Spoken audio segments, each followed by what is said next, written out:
Hola, mi nombre es Mariana Valencia López, soy estudiante de Ingeniería Mecánica de la Universidad de AFIT y el día de hoy les explicaré mi ejercicio de equilibrio de cuerpo rígido. El que me correspondió fue el número 10.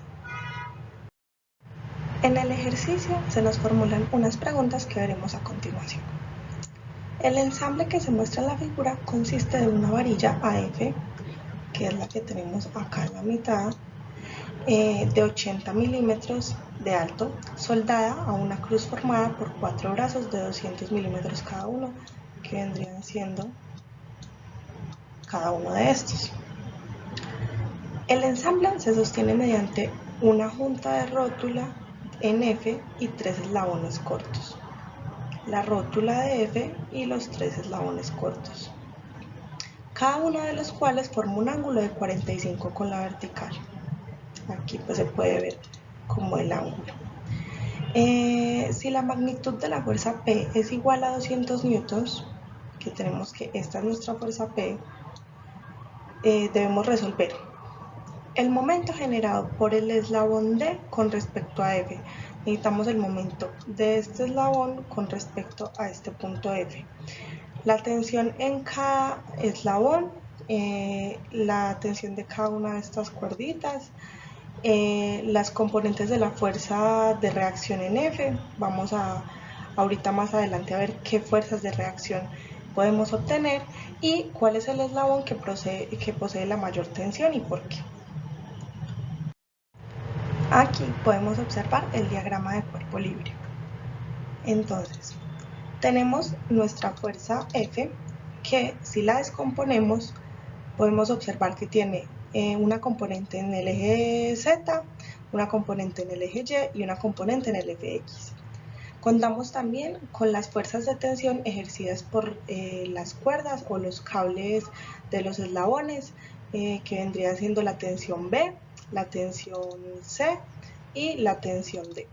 Por último, tenemos también un peso que nos dicen que es de 200 newtons y va hacia abajo pues por ser un peso. Bueno, para resolver el ejercicio primero tenemos que tener en cuenta el concepto de momento y saber su significado. Tenemos como momento la medida de tendencia de una fuerza de hacer girar un cuerpo sobre un punto o un eje. El momento surge a partir del producto cruz entre la distancia que haya entre el punto y el cuerpo y la fuerza que se ejerce. También tenemos la sumatoria de momentos que la utilizaremos para resolver incógnitas. Bueno, el ejercicio nos plantea lo siguiente. Debemos conocer el momento del eslabón D con respecto al punto L. Pero para ello primero debemos conocer la tensión del eslabón D, porque recuerden que para hallar el momento debemos conocer las distancias del punto al cuerpo y además las fuerzas que se ejercen y sin la tensión no podemos conocer pues las componentes. Para ello lo que vamos a hacer es una sumatoria de momentos y vamos a considerar todos los eslabones que tenemos y el peso. Entonces primero vamos a empezar con las distancias. Entonces tenemos las distancias desde la fuerza o el peso P, que lo tenemos acá, hasta F. Entonces tenemos que sus distancias son menos 200 en Y en el eje X, más 80 en J en el eje Y y 0 en K, o sea en el eje Z. También para el eslabón B tenemos unas distancias de 0 en Y, o sea en el eje X, 80 en J, o sea en el eje Y, y menos 200 en K en el eje Z. Tenemos también la distancia de la tensión C desde el eslabón C, que vendría siendo que vendría siendo 200 en Y en el eje X, más 80 en J en el eje Y y 0 en K en el eje Z. Por último tenemos la del eslabón D, que es nuestro principal. En este ejercicio, debido a la solicitud que nos hacen, que va a ser 0 en Y en el eje X, 80 en J en el eje Y y 200 en K en el eje Z. Después vamos a considerar las fuerzas de cada uno de los eslabones y el peso. Entonces tenemos que el peso ya nos lo dan, es 200 newtons, está perfecto. Tenemos la tensión dB, que sería esta, que es la fuerza de tensión por el seno de 45 en I menos el coseno de 45 en J. Como no tiene componente en Z, pues no aplica. La tensión en el eslabón C, que es este, tenemos la tensión en C por menos coseno de 45 en J en el eje Y y más seno de 45 en K. Recordemos que esa fuerza no tiene componente en el eje X.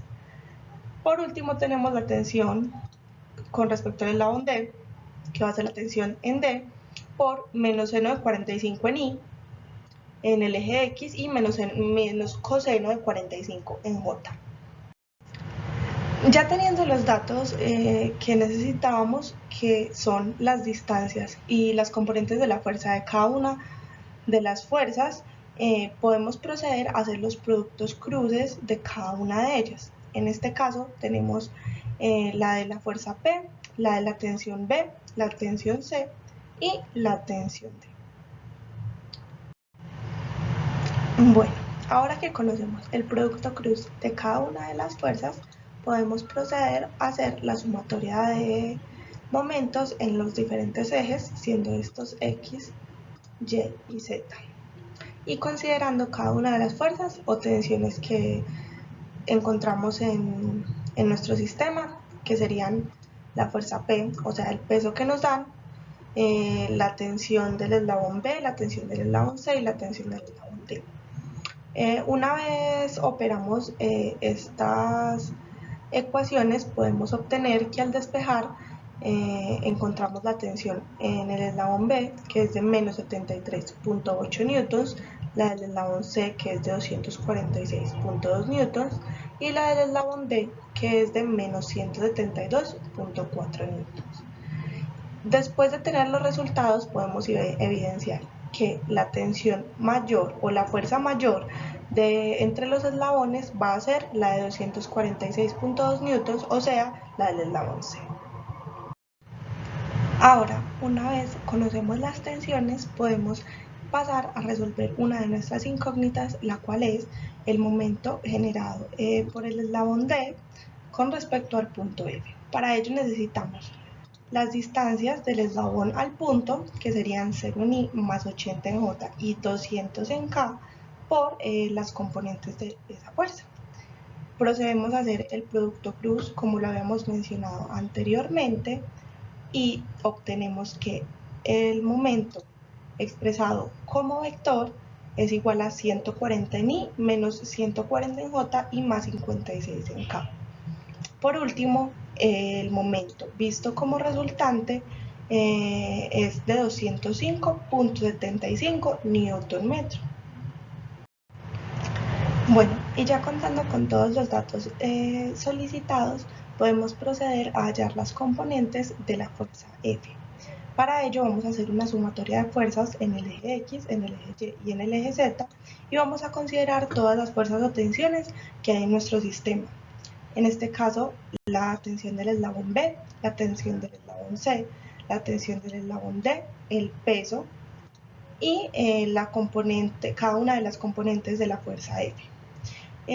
Por medio de estas sumatorias podemos conocer las componentes de la fuerza, las cuales son 69.72 newtons en el eje X, 200 newtons en el eje Y y 174.08 newtons en el eje Z. Con estos datos ya podemos hallar la resultante de la fuerza o la fuerza como tal, que vendría siendo de 274.16 newtons. Eso fue todo por hoy. Les agradezco mucho y que estén muy bien.